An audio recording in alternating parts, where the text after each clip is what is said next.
उदयपुर गांव में सुमित्रा अपने पति शंकर के साथ रहती थी।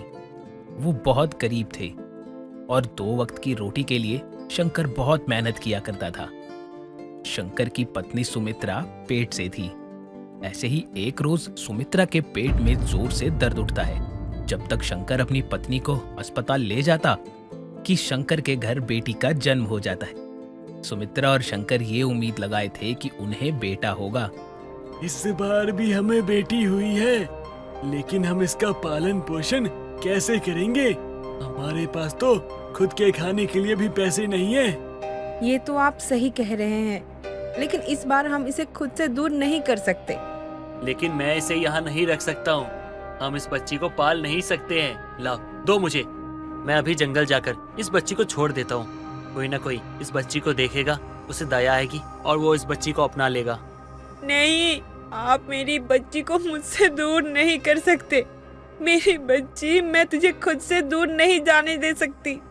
सुमित्रा और शंकर पहले भी अपनी एक बेटी को इसी तरह जंगल में छोड़ आए थे, और जब शंकर को दूसरी बार भी बेटी होती है तो वो उसे भी जंगल ले जाकर छोड़ आते हैं। मुझे माफ करना मेरी बच्ची, मैं तुम्हें पाल नहीं सकता। ना जाने कैसा बदनसीब बापू मैं, जो अपनी औलाद को उससे दूर कर रहा है। मुझे माफ करना बच्चा, मुझे माफ करना।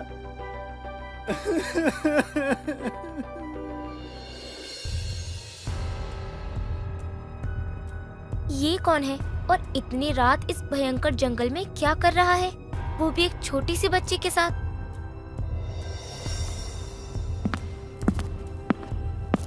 ये क्या? इसने तो इस नन्ही सी जान को भी जंगल में छोड़ दिया। ये तो अभी ठीक से आंखें भी नहीं खोल पा रही है। शंकर तो अपनी नवजात बच्ची को जंगल में छोड़कर चला जाता है, और ये सब दूर से नागिन देख लेती है। रात के घने अंधेरे में जब कोई दूर दूर तक नहीं दिख रहा था, तब शंकर के जाने के बाद नागिन उस बच्चे के पास जाती है और उसे गोद में उठा लेती है। कितनी प्यारी बच्ची है ये। ना जाने क्यों लोग अपनी औलाद को ऐसे छोड़ जाते हैं। कोई बात नहीं, तुम्हारे अपनों ने तुमसे मुंह मोड़ लिया तो क्या हुआ। मैं तुम्हें अपनाना चाहती हूँ और बहुत सारा प्यार दूंगी। क्या बात है, आज तो कहीं भी जाने की कोई जरूरत नहीं हुई। देख तो कैसे ये नागिन हमारे भोजन को अपना शिकार बनाना चाहती है। ये कोई तुम्हारा भोजन या मेरा शिकार नहीं, ये मेरी बेटी है और मैं इसकी माँ हूँ। चली जाओ यहाँ से, वरना तुम दोनों का अंजाम बहुत बुरा होगा। अंजाम तो तुम्हारा भी बुरा हो सकता है। इस बच्ची को हमें सौंप दो और यहाँ से चलती बनो, समझी तुम नागिन? नहीं, मैं इसे तुम दोनों के हाथ तो बिल्कुल नहीं लगने दे सकती। ठीक है, तो मरने के लिए तैयार हो जाओ।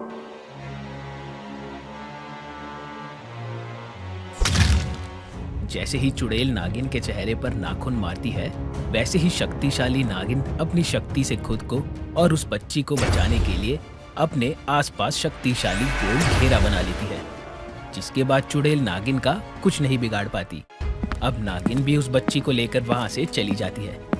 काफी दूर तक चुड़ैल नागिन का पीछा करती है, लेकिन नागिन बचते बचाते वहां से भाग निकलती है। अब से मैं तुम्हारा भरण पोषण यहीं इस गांव में किया करूंगी, लेकिन तुम्हें अभी खतरा है और तुम पर आने वाले हर खतरे को पहले मुझसे होकर गुजरना पड़ेगा। नागिन उस बच्ची को लेकर एक ऐसे गांव जाती है जहां उसकी कोई पहचान नहीं कर पाता। नागिन वहां अपनी पहचान बदलकर रहने लगती है और गांव के लोगों को अपना नाम नैना बताती है। अब नागिन नैना की बेटी शोभना भी बड़ी होने लगती है, लेकिन वो हर वक्त अपनी माँ से अपने पिता, परिवार और उसकी माँ की बदसूरती के पीछे का कारण पूछती रहती है। माँ, मुझे आपने क्यों नहीं बताया कि आपके चेहरे पर ये निशान कैसा? ये निशान मेरे चेहरे पर बचपन से ही है, लेकिन तुझे क्यों जानना है इसके बारे में? क्योंकि माँ, गांव वाले मुझे हर वक्त कहते हैं कि जंगल में रहने वाली चुड़ैल ही ऐसा निशान दे सकती है जो आपके चेहरे पर है। तो क्या ये सच है कि आपके चेहरे पर ये निशान जंगल में रहने वाली चुड़ैलों ने बनाया है? हाँ, लेकिन वो बहुत पुरानी बात है। अच्छा होगा तू अपनी पढ़ाई लिखाई पर ध्यान दे। आजकल तू बहुत सवाल करने लगी है अपनी माँ से। माँ, मैं तो बस आपसे ये इसलिए पूछ रही थी क्योंकि बचपन से मुझे सभी ये कहते आए हैं कि मैं एक बदसूरत माँ की बेटी हूँ। तो क्या तुझे लगता है तेरी माँ को सुंदर होना चाहिए ताकि तुझे लोग सुंदर माँ की बेटी कहे? माँ, सच तो ये है कि मुझे आपके साथ कहीं जाने में भी शर्म आती है। हाँ, क्यों नहीं।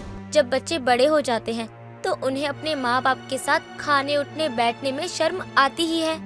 माँ, मेरा मतलब वो नहीं है, लेकिन आप मेरी बातों को समझो। नैना को ये बात शोभना के मुंह से बहुत बुरी लगती है, लेकिन वो शोभना से कुछ नहीं कहती। नैना जो कि एक नागिन थी और वो शोभना की परवरिश के लिए अपना नाग लोक, अपना नाग शरीर सब कुछ त्याग कर शोभना की परवरिश कर रही थी, लेकिन नैना को अब उसकी बेटी ही नहीं समझ पा रही थी। एक रोज गांव की ही एक औरत रोते हुए गांव वालों से कहती है, अरे कोई तो इस गांव को और इस गांव के लोगों को उस चुड़ैल से बचाओ। मेरे पति को जंगल में रहने वाली चुड़ैलों ने अपना शिकार बना लिया। अरे क्या हुआ बहन, सब ठीक तो है ना?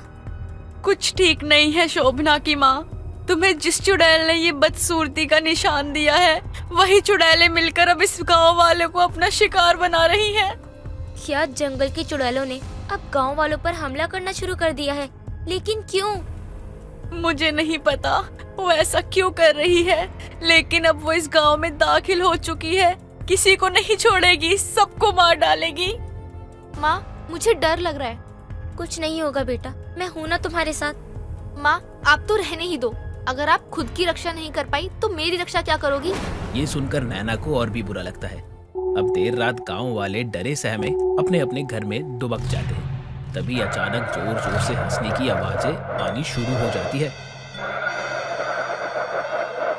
माँ, ये आवाजें कैसी हैं? मुझे डर लग रहा है माँ। कुछ नहीं होगा, वो बस गांव के लोगों को डराने आई है। तुम बाहर मत आना जब तक मैं ना कहूँ। नहीं माँ, आप बाहर मत जाइए, वरना वो आपको मार डालेगी।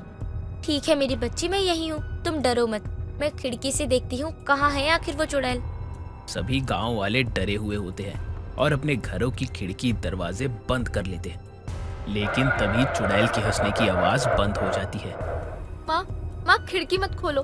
वो अचानक चुप हो गई, कहीं वो खिड़की के पास ना हो। लगता है वो चली गई। कुछ नहीं होगा तुझे, मैं हूँ ना। आज तो मैं तुझे जान से मार डालूंगी। छोड़ो मुझे, मैंने कहा छोड़ो। माँ, जल्दी से खिड़की बंद करो माँ।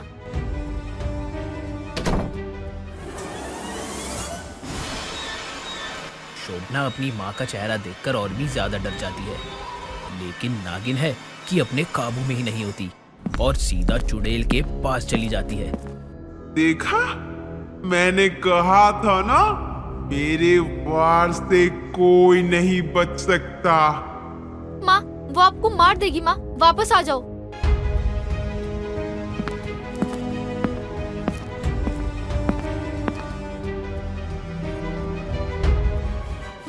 माँ, मुझे बचाओ माँ, ये लोग मुझे मार डालेंगे माँ।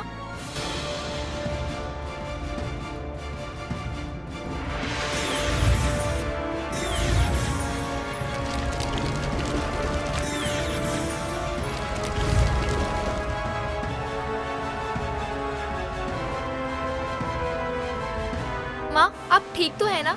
लेकिन माँ, आप एक नागिन हैं और आपने ये बात मुझसे छुपा कर रखी।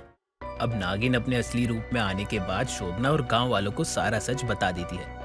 गांव वाले तो इस बात से खुश थे कि नैना ने नागिन रूप लेकर ही सही, लेकिन चुड़ैल का खात्मा तो किया और वो इसी वजह से नैना को उसके नागिन रूप के साथ स्वीकार कर लेते हैं।